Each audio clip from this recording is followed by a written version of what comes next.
Du jour, direction cette fois l'Iran. Jeudi dernier, les Iraniens ont célébré le premier anniversaire des accords de Vienne. Un an qu'un compromis sur le nucléaire iranien a été scellé entre Téhéran et le groupe des 5+1. Mais pour quel résultat? Le rapprochement a-t-il apporté au pays de réels changements? Pas vraiment. L'euphorie des premiers temps a laissé place au doute. Reportage de nos correspondants Mariam Pierzadeh et Mahmoud Ahmedi. Concert de klaxons, cris de joie. Les Iraniens célèbrent une victoire. Ce soir du 14 juillet 2015, quelques minutes après l'annonce d'un accord sur le nucléaire, l'avenue la plus importante de Téhéran est prise d'assaut. Pour eux, c'est la fin officielle des sanctions et le grand retour de l'Iran. Un an après, où sont passés ces espoirs? Ce groupe d'amis étudiants en chimie était présent ce soir-là. Nous les retrouvons au centre commercial Palladium, l'un de ces nouveaux temples du consumérisme dans les quartiers huppés du nord de Téhéran. Pour l'instant, même si c'est encore trop cher pour leur porte-monnaie, ils veulent rester optimistes. On voit que les marques étrangères commencent à revenir tout doucement, ça va aller mieux. Les sanctions sont levées depuis 6 mois à peine. On a été sous sanctions tellement longtemps qu'on ne verra pas les résultats souhaités du jour au lendemain. Ça va prendre au moins 2-3 ans, alors il faut être patient. Depuis un an et demi, ces malls poussent à vitesse grand V partout dans la capitale iranienne. Inauguré durant l'été 2014, Palladium est le passage auquel ont droit toutes les délégations d'industriels étrangers. Une vitrine dont le mètre carré se loue jusqu'à $300 par mois. Et pour le moment, à part quelques rares enseignes étrangères, les boutiques restent majoritairement iraniennes. Les Iraniens connaissent déjà très bien les marques de luxe, telles que Louis Vuitton, Chanel, Burberry par exemple. Et puis lorsqu'ils sont à l'étranger, les Iraniens ont l'habitude de se rendre dans les boutiques de ces grandes marques. Et puis ils fréquentent également les magasins des grandes chaînes de vêtements. Alors nous espérons que d'ici un an, ces marques viendront en Iran. Et lorsque les contrats conclus avec elles seront finalisés, elles auront toute leur place chez Palladium. Depuis un an et demi, plusieurs milliers d'industriels se sont rendus dans le pays. Cet attrait pour l'Iran, Valérie le constate tous les jours. Alors il y a un an, elle s'est lancée dans le consulting pour aider les sociétés étrangères à venir s'implanter en Iran. Bonjour Manouche, ça va, tu vas bien? Écoute, j'ai bien reçu le mail de Sophie. Alors justement, je crois que là maintenant, il va falloir qu'on concrétise et qu'on parle un petit peu de la stratégie qu'on peut adopter pour aller de l'avant. J'ai déjà vu 2 sociétés qui, à mon avis, dont le profil pourrait correspondre justement à la société française qui veut venir ici. La Française vit en Iran depuis 23 ans.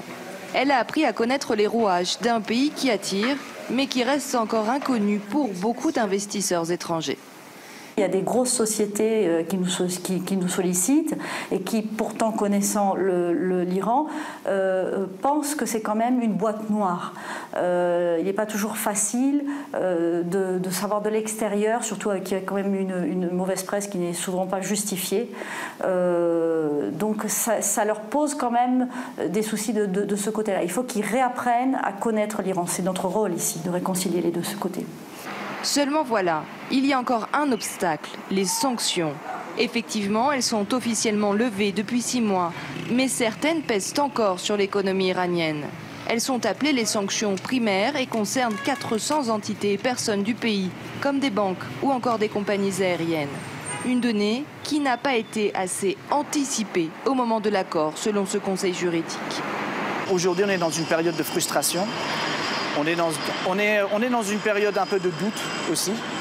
Et il faudrait que les choses se clarifient un peu du côté américain, du côté européen, également du côté iranien, pour que cet élan extraordinaire qui a eu lieu avec la signature, mais surtout le 14 juillet dernier, mais surtout la levée des sanctions le 16 janvier, se concrétise en quelque chose d'extrêmement positif. Toutes les parties ont encore des efforts à faire. Malgré la réticence des banques internationales, l'Iran a augmenté ses échanges commerciaux de 20% avec l'Union européenne. Mais le chemin est encore long pour reconnecter totalement la République islamique au système international. Car il y a aussi en ligne de mire les élections américaines en novembre prochain.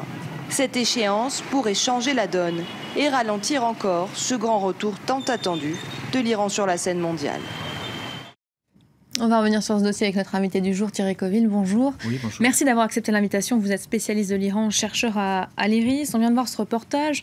Que dire de l'Iran un an après la signature de cet accord ? Oui, comme ça a été très bien dit, je pense qu'il y a une déception. Il y a à la fois la satisfaction, parce que je pense que les gens sont passés à autre chose. Donc il y a un soulagement qu'il y ait eu un accord sur le nucléaire et qu'il y ait une perspective. Bon, il y a sans doute une déception qui est liée aux énormes attentes. Si vous voulez, les gens pensaient que tous les problèmes allaient être réglés avec... Vous y étiez il y a un an, oui, au moment de cette période de la signature de cet accord. Effectivement, on assistait à une véritable euphorie. Il y a les images qui tournent en boucle derrière vous. Ça tranche clairement avec l'ambiance d'aujourd'hui. C'est retombé, quoi, si on peut dire. Oui, mais si vous voulez, il ne faut pas non plus exagérer. Je pense que les gens, si vous leur demandez s'ils veulent revenir à la période avant accord, le choix est clair. Ils sont contents qu'il y ait eu un accord. Bon, effectivement, il y a des déceptions parce que la réalité s'impose. Les sanctions, on vient de le voir, ne sont pas levées aussi rapidement qu'elles devraient l'être. Il y a encore beaucoup de problèmes dans l'économie iranienne. Les choses se reprennent graduellement. L'économie iranienne a quand même été écartée des échanges internationaux pendant 2-3 ans. Donc ça va prendre du temps. Oui, ça prend du temps de revenir. Et ça va peut-être pas assez vite aussi pour la population iranienne. Exactement. Il y a quand même des problèmes graves en Iran. Il y a des tensions sociales fortes avec un chômage, je pense qu'en réalité proche de 18%. Beaucoup de jeunes sont au chômage. Il y a des inégalités de revenus. Donc, si vous voulez, les gens pensaient que tous les problèmes allaient être réglés, ce qui était un peu naturel. Avec cet accord, ils voient que non, la réalité s'impose. On voit dans ce reportage cette femme dire, juste derrière vous, l'Iran, il faut restaurer cette image qui a souffert d'une mauvaise presse, souvent injustifiée. Vous êtes d'accord avec ça ? Ah oui, totalement. Je pense que, si vous voulez, il y a des problèmes réels en Iran. Il y a même des problèmes, on peut dire des problèmes politiques. C'est pas une... Il y a des prisonniers politiques, etc. Mais si vous voulez... Comme ailleurs. Comme dans beaucoup de pays qui sont très amis avec le gouvernement français. On a tendance à prendre tout ce qui va mal en Iran, on le balance en 5 minutes et on vous dit c'est ça la République islamique d'Iran.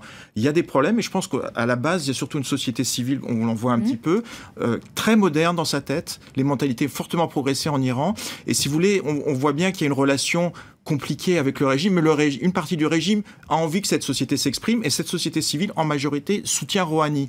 Donc c'est à mon avis, s'il y a un message à faire passer actuellement, c'est que cette société civile est moderne, elle veut la démocratie, elle soutient Rouhani, et c'est vrai qu'elle a besoin de soutien économique aussi. Il a vu ses pouvoirs renforcés, puisque vous en parlez d'Hassan Rouhani, le président iranien. Il a été renforcé après ce... Ah, clairement, parce qu'il a été élu à cause de ça. Il a été élu en promettant un accord sur le nucléaire. Donc pour une fois qu'un politicien fait ce qu'il a dit, par contre, c'est vrai qu'il y a des élections présidentielle aux États-Unis, mais aussi en Iran l'année prochaine. Et ses adversaires restent très puissants, les radicaux. Ils font tout pour dire, regardez, cet accord donne pas les résultats escomptés, on voit que c'est compliqué. Une partie des sanctions américaines sont toujours présentes, les entreprises tardent à revenir, mais ça va mieux quand même. On peut dire que la production... Justement, qu'est-ce qui a changé ? Qu'est-ce qui s'est amélioré La production pétrolière, concrètement, est revenue à son niveau d'avant les sanctions. Donc ça veut dire que l'Iran a un petit peu plus d'argent dans les caisses, même si le prix du pétrole reste faible, mais il devrait peut-être augmenter, donc ça fait un petit peu plus d'argent pour le gouvernement iranien. D'autre part, les prévisions de croissance sont meilleures quand même. Le FMI, je crois, prévoit près de 4% de croissance en 2016. Il y avait 0% en 2015. Ce qui veut dire qu'il y aura peut-être un petit peu plus d'emplois créés. Mais ce qu'il faut savoir, c'est qu'il y a des tendances démographiques. Il y a près de 600 000 nouveaux diplômés en Iran. Donc vous ajoutez ça à un chômage élevé. Donc vous voyez bien que pour que l'Iran arrive à résoudre ses problèmes, il faudrait plusieurs années de croissance forte. Donc ça demande une dynamique économique, plus de relations avec l'étranger, une dynamique politique. Il y a des élections en Iran, donc c'est pas encore gagné. Sur la révolution industrielle qui était très attendue, on le disait à l'instant, il va falloir un peu de patience aussi, le temps que les choses se mettent en ordre. Ça va venir, selon vous ? Écoutez, Peugeot a déjà signé un accord pour investir 500 millions d'euros en Iran et investir en Iran et produire en Iran avec une joint venture. Les groupes à suivre les... Non, mais si vous voulez, on peut pas... Vous voyez, ils sont écartés. L'Iran a été écarté des relations internationales. Même avant les sanctions, il n'y avait pas beaucoup d'investissements étrangers en Iran, en dehors du secteur de l'énergie. Donc, dans l'énergie, je pense que ça va revenir. Mais il faut négocier. L'Iran est en train de préparer des nouveaux types de contrats. Donc, dans l'énergie, le pétrole et le gaz, je pense que ça va revenir parce qu'il y a vraiment un intérêt direct. Il y a les 4e réserves de pétrole du monde, les premières réserves de gaz naturel du monde. Dans d'autres secteurs, il y a quand même énormément de possibilités. Il faut rappeler aussi que l'Iran est un marché très intéressant pour l'automobile. Peugeot était à 430 000 véhicules vendus en Iran. C'était le premier marché en dehors de l'Europe. C'est un marché, si vous voulez, solvable. Il n'y a pas de problème de paiement en Iran. 80 millions d'habitants. Il y a beaucoup d'opportunités en Iran. Mais c'est un marché qui a été relativement écarté, il y a pas mal de problèmes bureaucratiques, il y a un manque de transparence, comme ça a été bien dit dans votre reportage, donc ça va prendre un peu de temps. Il y a une partie des sanctions, les banques européennes ont encore peur de revenir suite à l'affaire BNP Paribas. Ça va prendre du temps, mais je pense que ça va revenir. Voilà, vous y croyez, on l'aura compris. Merci beaucoup Thierry Coville, merci d'avoir été notre invité, merci pour l'éclairage. Fin de ce focus en marché.